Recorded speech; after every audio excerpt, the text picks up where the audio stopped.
السلام علیکم۔ کلاس 9 کی اردو ہے، نظم ہے نعت۔ آج ہم اس کی مکمل مشق حل کریں گے۔ نعت کے درج ذیل اشعار فہم کے ساتھ پڑھ کر دیے گئے سوالات کے جواب دیں۔ پھوٹا جو سینہ شب تار الست سے، اس نور اولی کا اجالا تم ہی تو ہو۔ جلتے ہیں جبرائیل کے پر جس مقام پر، اس کی حقیقتوں کے شناسا تم ہی تو ہو۔ سب کچھ تمہارے واسطے پیدا کیا گیا، سب غایتوں کی غایت اولا تم ہی تو ہو۔ سوالات کے جوابات۔ سوال نمبر 1، نور اولی کا مفہوم بیان کریں۔ جواب ہے، نور اولی سے مراد ہے کہ نبی پاک صلی اللہ علیہ وآلہ وسلم کا نور سب سے پہلے پیدا ہوا، یعنی آپ صلی اللہ علیہ وآلہ وسلم ہی وجہ تخلیق کائنات ہیں۔ آپ صلی اللہ علیہ وآلہ وسلم نے فرمایا، اگر میرے نور کو پیدا کرنا مقصود نہ ہوتا تو یہ دنیا ہی پیدا نہ ہوتی۔ سوال نمبر 2، پہلے شعر کے پہلے مصرعے میں کس واقعے کی طرف اشارہ ہے؟ جواب ہے، اللہ تعالیٰ نے روز ازل تمام ارواح سے استفسار کیا کہ کیا میں تمہارا رب نہیں ہوں؟ جواب میں ہر ذی روح نے کہا، کیوں نہیں، ہم گواہی دیتے ہیں۔ پہلے شعر میں اسی واقعے کی طرف اشارہ ہے۔ سوال نمبر 3، دوسرے شعر میں حضرت جبرائیل علیہ السلام کے پر جلنے سے کیا مراد ہے؟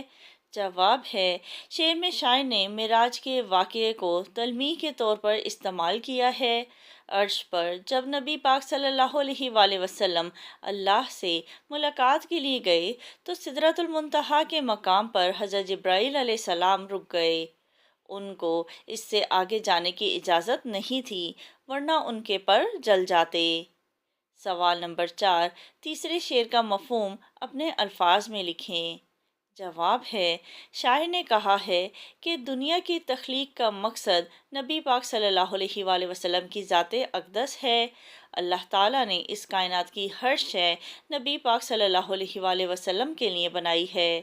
اگر وہ نہ ہوتے تو یہ جہاں بھی نہ ہوتا، اور دنیا کے ہر نیک شخص سے زیادہ بہترین اور نیک حضرت محمد رسول اللہ صلی اللہ علیہ وآلہ وسلم ہی ہیں۔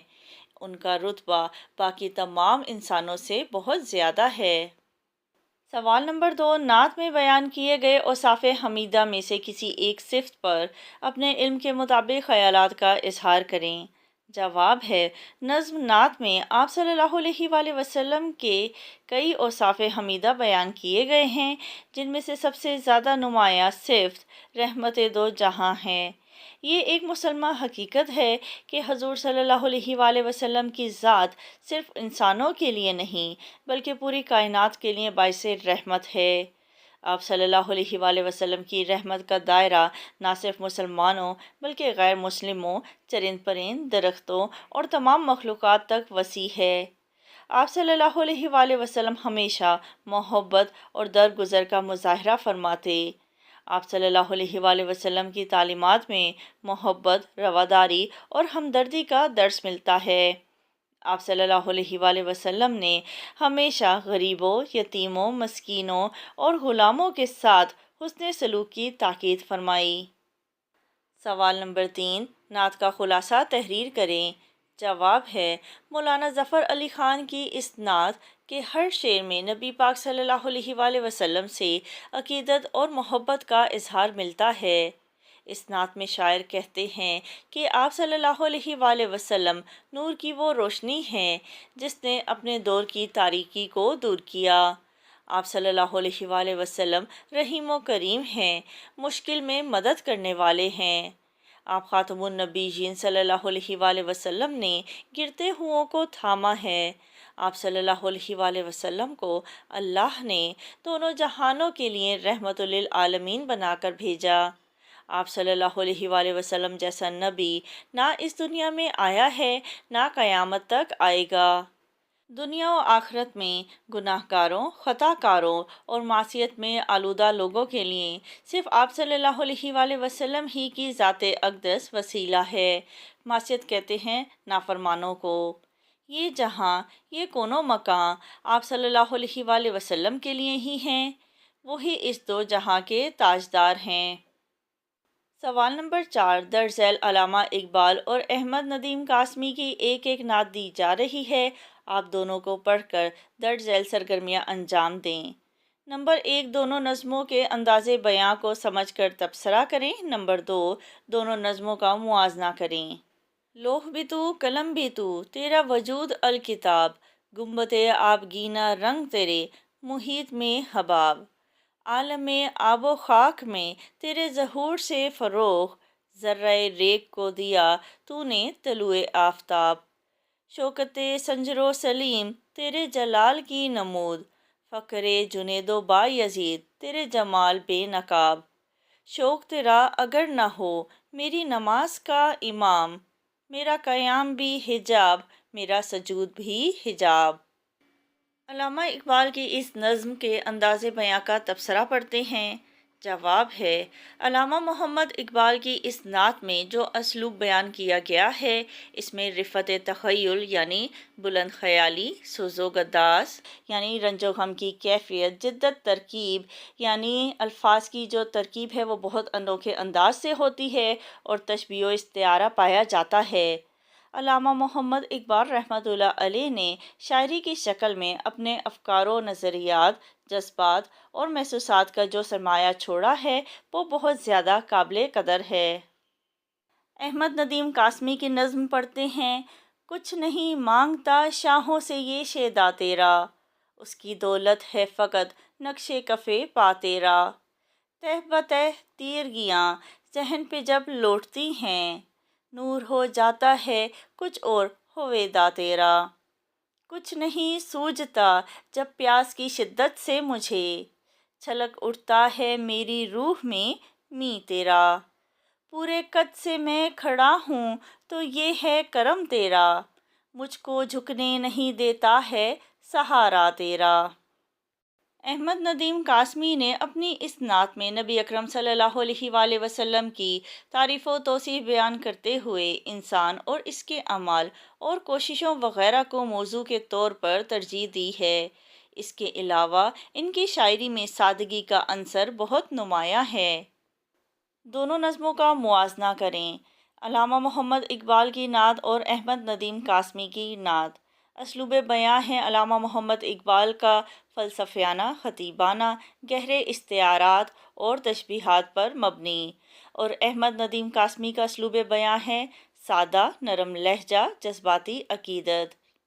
زبان و بیان ہے علامہ اقبال کا پیچیدہ الفاظ، فکری گہرائی، مشکل ترکیبیں، اور احمد ندیم قاسمی کی ہیں سادہ، رواں دواں، عام فہم زبان۔ تخیل و جذبات علامہ اقبال کے ہیں بلند تخیل، گہری فلسفیانہ سوچ، اور احمد ندیم قاسمی کے ہیں جذباتی لگاؤ، عقیدت اور محبت کا اظہار۔ شاعری رنگ ہے علامہ اقبال کا کلاسیکی طرز بیاں، فکری وسعت، اور احمد ندیم قاسمی کی شاعری کا رنگ ہے جدید شاعری کی سادگی اور آسان فہم الفاظ۔ سوال نمبر 6، دیے گئے اشعار کے سامنے مفہوم کے مطابق حمد، نعت، ملی نغمہ، قصیدہ، منقبت، مرثیہ، دعا، مناجات لکھیں۔ پہلا شعر ہے، دیکھی نہیں کسی نے گر شان مصطفیٰ، دیکھے کہ جبرائیل ہے دربان مصطفیٰ۔ یہ نعت ہے۔ نعت ایسی نظم کو کہتے ہیں جس میں آپ صلی اللہ علیہ وآلہ وسلم کے اوصاف حمیدہ یعنی ان کی تعریف و توصیف بیان کی جائے۔ شعر نمبر 2، رو کر پکارے عطرت اطہار الوداع، عباس الوداع، علمبردار الوداع۔ یہ مرثیہ ہے۔ مرثیہ ایسی نظم کو کہتے ہیں جس میں کسی عظیم شخصیت کی وفات یا کسی دردناک ثانیے کا ذکر ہو۔ شعر نمبر 3، جب شاہ نجف معین و ناصر ہوئے، کیوں سب میں ناممتاز یہ ذاکر ہوئے۔ یہ منقبت ہے۔ منقبت ایسی نظم کو کہتے ہیں جس میں صحابہ کرام، بزرگان دین اور صوفیاء کرام کی خدمات و اوصاف کا تذکرہ کیا گیا ہو۔ لب پہ آتی ہے دعا بن کے تمنا میری، زندگی شمع کی صورت ہو خدایا میری۔ یہ مناجات دعا ہے۔ مناجات دعا ایسی نظم کو کہتے ہیں جس میں رقت انگیز لہجے میں اللہ تعالیٰ سے دعا مانگی ہو جیسے اس کی ذات سامنے ہو، رقت انگیز یعنی عاجز ہو کر۔ شعر نمبر 5، آؤ بدلیں پرانا چلن دوستوں، ہم وطن دوستوں، ہم وطن دوستوں، دیس اپنا ہے یہ، اپنی دولت ہے یہ ملی نغمہ ہے، اور ملی نغمہ ایسی نظم کو کہتے ہیں جس میں وطن اور قوم کی محبت، جذبوں اور ولولوں کا ذکر ہو۔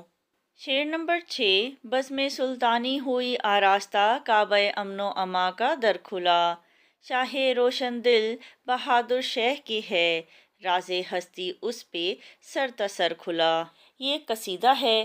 قصیدہ ایسی نظم کو کہتے ہیں جس میں کسی بادشاہ وغیرہ کی تعریف کی جائے، ٹھیک ہے۔ قصیدے کا بنیادی مقصد ارباب اقتدار کی خوشنودی حاصل کرنا ہوتی ہے، یا محض اس کی فرمائش پوری کرنے کے لیے قصیدہ لکھا جاتا ہے۔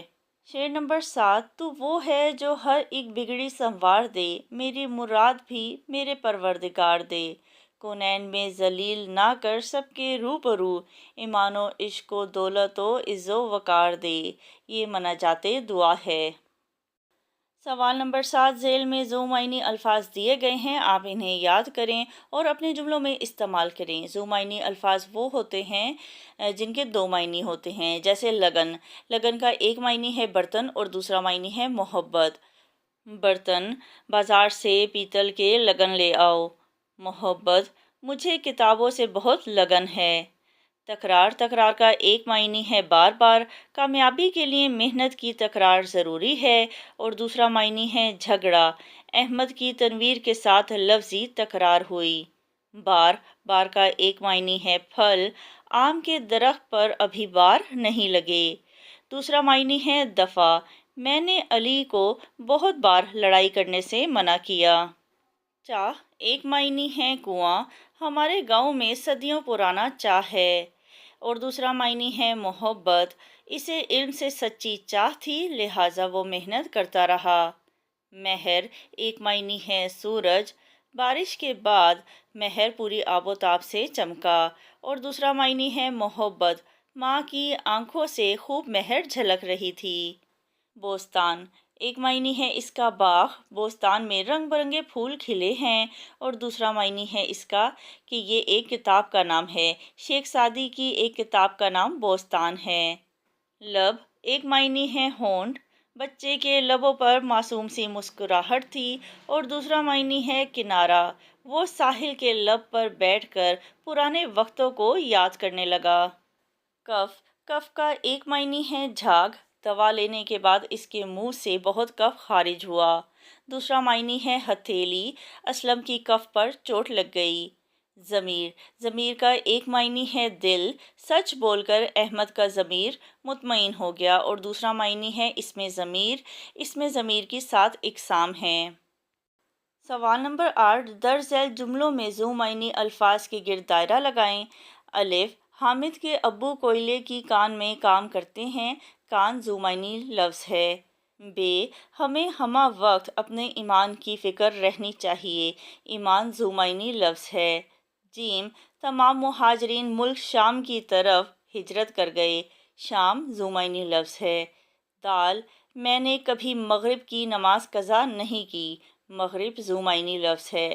ہے، انہوں نے میری عرض توجہ سے سنی، عرض ذو معنی لفظ ہے۔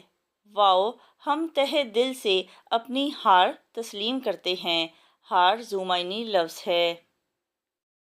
سوال نمبر 9، درج ذیل الفاظ میں سے باہم متضاد جوڑیاں شناخت کرتے ہوئے انہیں جملوں میں استعمال کریں۔ متضاد الفاظ وہ الفاظ ہوتے ہیں جو ایک دوسرے کے الٹ ہوتے ہیں، ایک دوسرے کی ضد ہوتے ہیں، جیسے اجنبی، اجنبی کا متضاد ہے شناسا۔ اجنبی کا جملہ ہے بچوں کو اجنبی لوگوں سے گفتگو نہیں کرنی چاہیے۔ شناسا، شناسا کا جملہ ہے وہ چہرہ مجھے کچھ شناسا سا لگا۔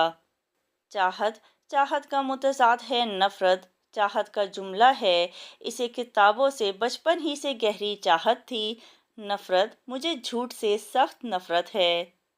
جدید، جدید کا متضاد ہے قدیم، جدید کا جملہ ہے جدید ٹیکنالوجی کتابوں سے دوری کی ایک وجہ ہے۔